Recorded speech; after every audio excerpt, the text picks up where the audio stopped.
आशावादी है, आशावादी तरीके से कदम उठाता है, पॉजिटिव सोचता है और शांति के दूत बनकर यह संदेश पूरे विश्व को देता है कि किसी भी ताकत को दबाने के लिए या फिर उससे लड़ने के लिए जरूरी नहीं कि हमला उसी तरीके से हो, बल्कि शांति इसका बेहतरीन उपाय है।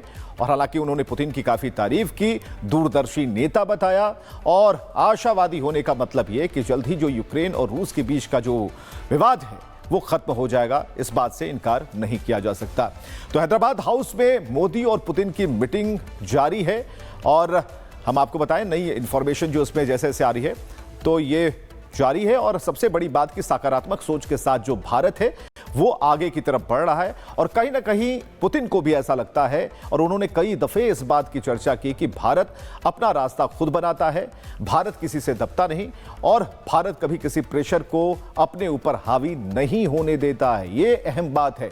तो अगर कोई विश्व का एक ताकतवर देश का नेता, बड़ा नेता अगर ऐसा कह रहा हो तो उसकी बात में दम है और तह तक सच्चाई इस बात की है कि प्रधानमंत्री नरेंद्र मोदी का शांति का संदेश इसे पूरे विश्व में किस तरह से इज्जत मिल रही है।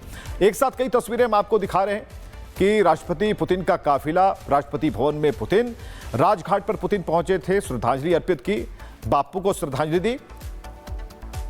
और प्रियंका इस वक्त हमारे साथ मौजूद हैं दिल्ली से। प्रियंका, एक बड़ी बात प्रधानमंत्री हर बार उसे रिपीट करते हैं, रिपीटेशन इस बात को लेकर है कि हम शांति दूत हैं, शांति ही प्रयास है और शांति ही परिणाम है। बिल्कुल बिल्कुल।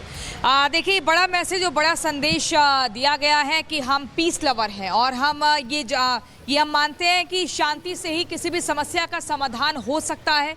मैं अभी हैदराबाद हाउस के ठीक बाहर हूँ। भीतर लगातार जो है वो बैठक चल रही है, उसके बाद प्रेस वार्ता होगी और फिर फोरम होगा, फोरम की बैठक होगी रूस और इंडिया की, जिसमें जो सभी मंत्री हैं, रूस के जो पूरे 7 मंत्री आए हैं वो भारत के मंत्रियों के साथ मुलाकात करेंगे और वहाँ पर भी कई महत्वपूर्ण हस्ताक्षर होंगे, समझौते होंगे, MOUs साइन होंगे और उसके बाद राष्ट्रपति भवन में रात्रि भोज होगा और 9:30 बजे प्रस्थान करेंगे व्लादिमीर पुतिन। लेकिन कुल मिलाकर जो इस संदेश दिया गया है, व्लादिमीर पुतिन आज से नहीं कई वर्षों से, कई दिनों से लगातार बार बार ये कहते हैं कि भारत एक मजबूत देश है। भारत अब वो भारत नहीं है जो 77 साल पहले जो ब्रिटिश के अधीन होता था, ब्रिटिश सरकार के अधीन होता था। अब ये भारत बदल चुका है। इसका नेतृत्व प्रधानमंत्री नरेंद्र मोदी कर रहे हैं और ये वो भारत है, ये वो देश है जो झुकता नहीं है, जो अपनी शर्तों पर काम करता है, अपनी बातों को मनवाना जानता है। भारत ये जानता है कि शांति से कैसे किसी बात को आगे किया जा सकता है। भारत युद्ध में विश्वास नहीं रखता है। भारत जानता है कि अगर चीन से हमारी रिश्ते प्रगाढ़ नहीं है तो रूस को ये भरोसा है कि कोई ना कोई बीच का रास्ता प्रधानमंत्री नरेंद्र मोदी जरूर निकालेंगे। भारत ये पाकिस्तान को बताने में सक्षम है कि कमजोर मत समझना, अगर छेड़ोगे तो हम ये जानते हैं कि छोड़ना नहीं है। हम ये बताना जानते हैं कि भारत की अपनी ताकत क्या है और भारत किस लिहाज से कितना सक्षम है। आज वही ताकत बढ़ने जा रही है। लेकिन अगर थोड़ा सा और इतिहास के पन्नों को हम पलटे, 1971 के युद्ध की अगर हम बात करें तो उस वक्त रूस ने भारत का साथ दिया था, उस वक्त भी। तो ये रिश्ते बहुत पुराने हैं। भले तब अमेरिका इनडायरेक्टली पाकिस्तान की मदद कर रहा था। अब आज से अगर कुछ सालों की बात करें, 2001 की बात करें, अटल बिहारी वाजपेयी के ठीक पीछे हमने देखा प्रधानमंत्री नरेंद्र मोदी उस समय गुजरात के मुख्यमंत्री थे। तब वो रूस की राजधानी मॉस्को में गए हुए थे और वहां पर एक झलक में मुलाकात व्लादिमीर पुतिन से होती है। लगता है कि इस दोस्ती की जो नींव है उसी दिन से पड़ गई थी और इस बात का जिक्र कई बार किया भी गया है। और उसके बाद से अब हम देख रहे हैं कि लगातार कई वर्षों से जो व्लादिमीर पुतिन है 2021 में आए थे और लगातार निरंतर आते रहते हैं। फोन पर भी बातचीत होती है, चाहे फिर वो कोविड-19 की बात हो या फिर रूस और यूक्रेन के युद्ध की बात हो।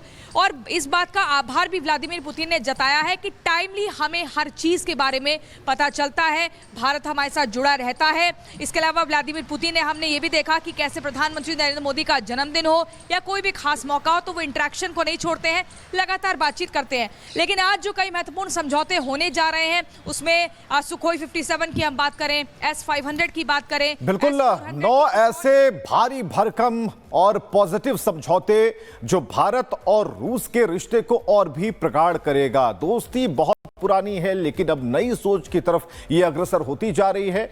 तो पुतिन को अगर आप देखें तो ये बॉडी लैंग्वेज का सवाल है। बॉडी लैंग्वेज पुतिन की बताती है कि वो भारत को लेकर कितने कॉन्फिडेंट हैं, और ऐसे में प्रधानमंत्री नरेंद्र मोदी से जब मुलाकात होती है तो ये दोगुना हो जाता है। आप समझिए कि बापू को नमन भी करते हैं, सम्मान भी करते हैं, और बापू को नमन करने का मतलब होता है कि शांति का जो संदेश भारत दे रहा है उसका समर्थन करना।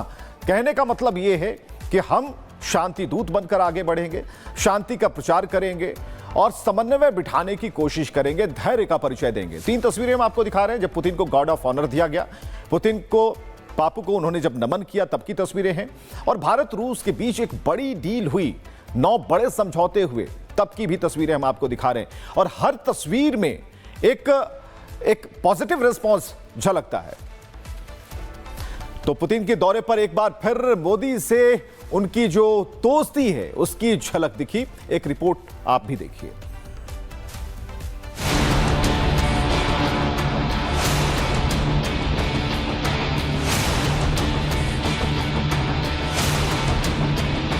मोदी पुतिन का याराना, दोस्ती का तराना। ये दोस्ती दमदार है, दुश्मनों पर प्रहार है। मोदी पुतिन की केमिस्ट्री, भरोसे वाली दोस्ती। ये याराना पुराना है, सबसे जुदा, सबसे अलहदा है। ना लाग, न लपेट और ना ही दिखावा। ये है शुद्ध दोस्ती जिस पर दुनिया रश्क करती है। संवाद का तरीका भले ही अलग अलग हो, लेकिन भावनाएं एक जैसी हैं, सोच एक जैसा है और लक्ष्य भी एक ही है। तभी तो दुनिया की तमाम शक्तियां दोनों की मुलाकात पर घबराती है, और दुश्मन को तो समंदर की लहरों की तरह बेचैनी उफान मारती है। ये दोस्ती यूं ही नहीं परवान चढ़ी है, दशकों का भरोसा, सम्मान और सपोर्ट का नतीजा है कि पुतिन और मोदी की दोस्ती अटूट है। पीएम मोदी और पुतिन की पहली मुलाकात 24 साल पहले हुई थी। तब पीएम मोदी गुजरात के मुख्यमंत्री थे और पुतिन रूस के राष्ट्रपति। वहीं 2014 में पीएम मोदी के प्रधानमंत्री बनने के बाद पुतिन और मोदी की दोस्ती परवान चढ़ी। पीएम मोदी और पुतिन की दोस्ती का नतीजा था कि रूस S-400 डिफेंस सिस्टम देने के लिए तैयार हुआ, अंतरिक्ष अभियान में सहयोग के लिए माना। दोनों की दोस्ती की दास्तां की एक फहरिस्त है। यही वजह है कि इन दोनों की दोस्ती पर दुनिया की नजर है। अब पीएम मोदी और पुतिन की दोस्ती का नया चैप्टर लिखा जा रहा है। इस नए अध्याय से पूरी दुनिया सन्न है और दुश्मन देश सदमे में है। लेकिन दोस्ती की नई इबारत से भारत और रूस के संबंध सिर्फ प्रगाढ़ नहीं, बल्कि इतना मजबूत हो जाएगा जिसे सदियों तक याद रखा जाएगा। Bureau report, Republic Bharat.